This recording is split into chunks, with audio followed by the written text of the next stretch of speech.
Ever noticed how colour makes you feel? Today I'm painting this bright macaw, and as I go, I'll share why art can be a lifeline, even on heavy days. Grab a cuppa for hints, tips and macaw magic.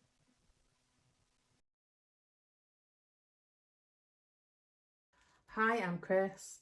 I'm an animal artist who brings the wild beauty of nature into your homes with artwork that speaks to your soul.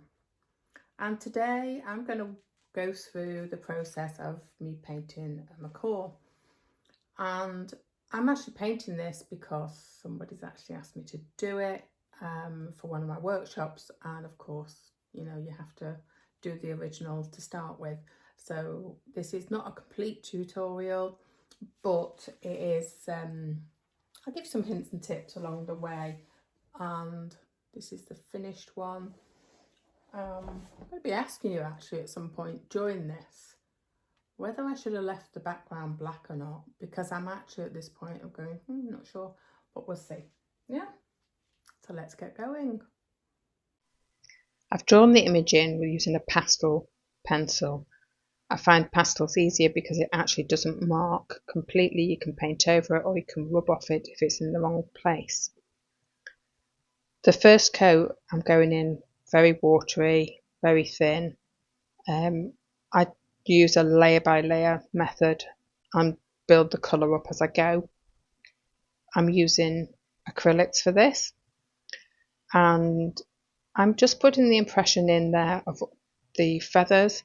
I'm not counting feathers, as this is an impression of a macaw and it's quite a loose painting that we're doing today.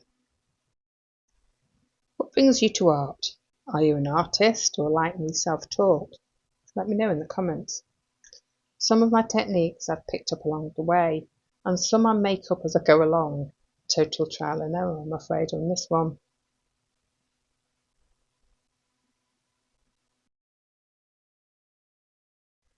So there we have it. We've got all the base colour in, all over, and ready to go in for a second layer. When I paint, I mix the colours as I go. Each time I've loaded the brush, it's a slightly different colour. It stops you painting looking like a paint by numbers. And I never use straight from the tube, unless I'm really desperate. And I use Payne's grey, never black. Black is very flat. The only time I've used black on this picture is to paint the actual canvas, which I've used black gesso for that one. As you build your layers, don't completely cover the one below. You need the layers to create the depth. Art goes through different stages. The scary bit of getting the outline and dimensions correct. The first layer, just get that colour down. Then add in the layers and suddenly it's taking shape. It's no longer flat. Then there's a point you're adding lights, then darks, and it can become ugly. At this point, some people give up. But perseverance, refining the detail, adding layers to an eye, then by magic, you've got your animal staring at you. It's become a real 3D image on a flat piece of paper. It's that magic, that bringing a soul alive on paper. That magic has helped me navigate my life through grief. As I stood back and looked at the picture then, at the artwork, I decided the actual tail was too wide and it was too near the foot. So I've gone in and I've actually blackened back out part of the background. I'm also reshaping the breast as well. I decided that the red wasn't in the right places.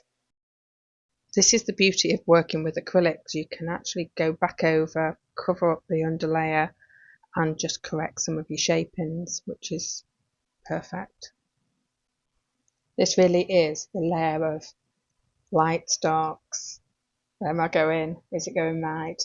As I've gone over the body there, the wing, I'm adding in extra feathers, I'm getting extra colour in, I'm changing the shapes of things.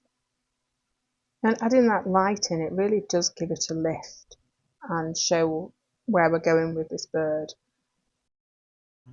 As you paint the feathers, it's really important to keep in the direction of the feathers and get those curves in, because that's what gives it a 3D effect.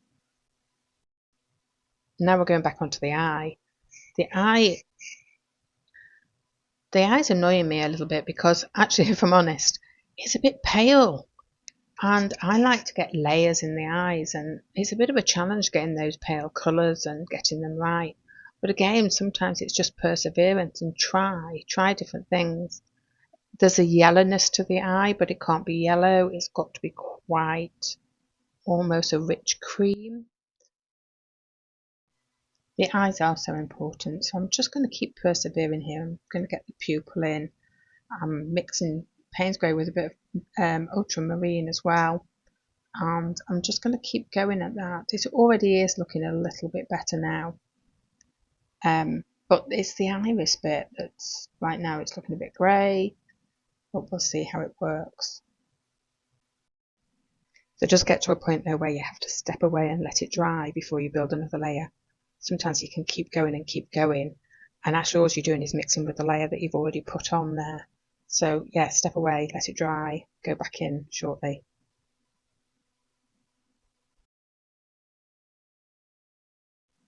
What sort of an artist are you? Or maybe you're not an artist, but the question is still relevant.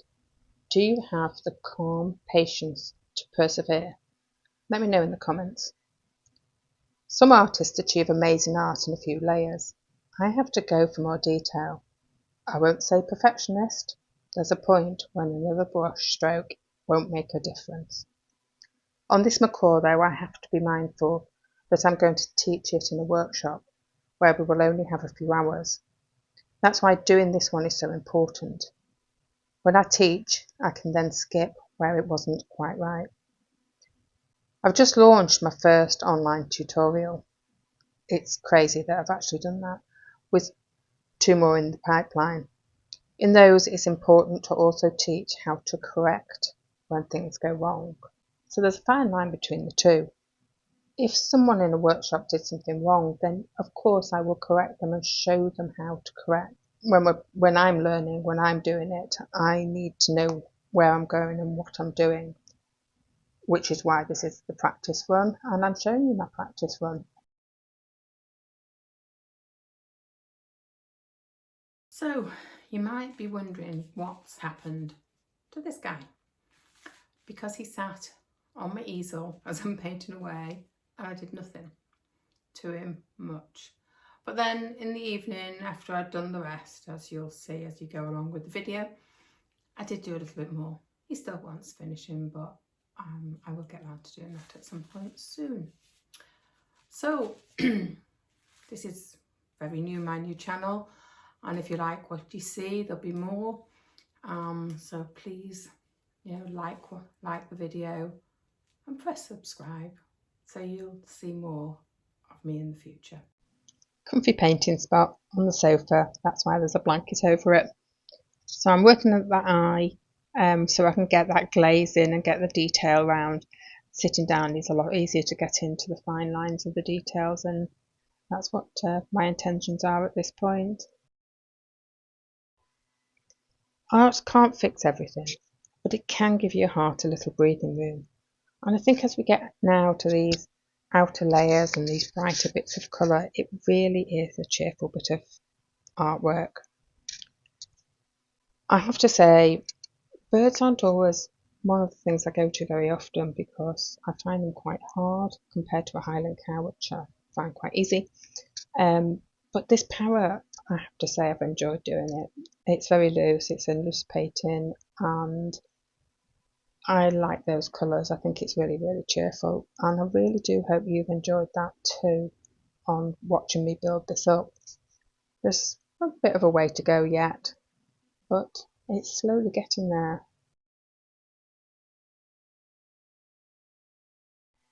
So what's your thoughts on a name for this guy before I insult him anymore and call him a parrot? That was a bit of an oops, wasn't it? But we do need a name for him. That's assuming it's a him. Who knows? Any name would be fine, wouldn't it? Whether it's a girl or a boy, we can name it anything, what we want. Drop your ideas in the comments and let's give it a name.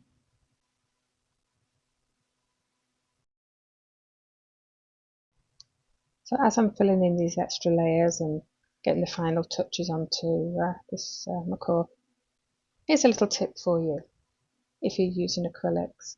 It's so important to wash your brushes thoroughly. And I know sometimes we don't quite get them, we don't quite do it.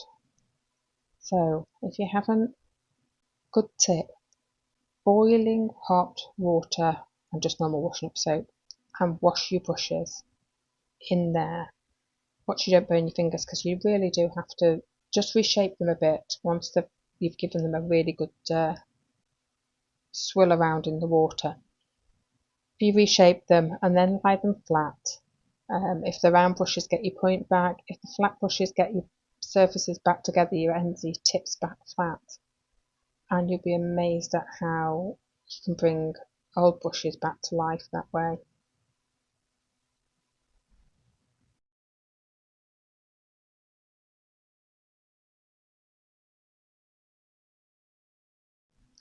Thanks for hanging out while I paint this colourful macaw.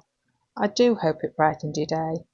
If you enjoyed the vibe and want more tips and inspiration, hit subscribe and pop back next week. It'd be nice to have a coffee with you, and if you've got suggestions or you want to watch me paint anything, just drop them in the comments and I'll have a look and decide what comes next.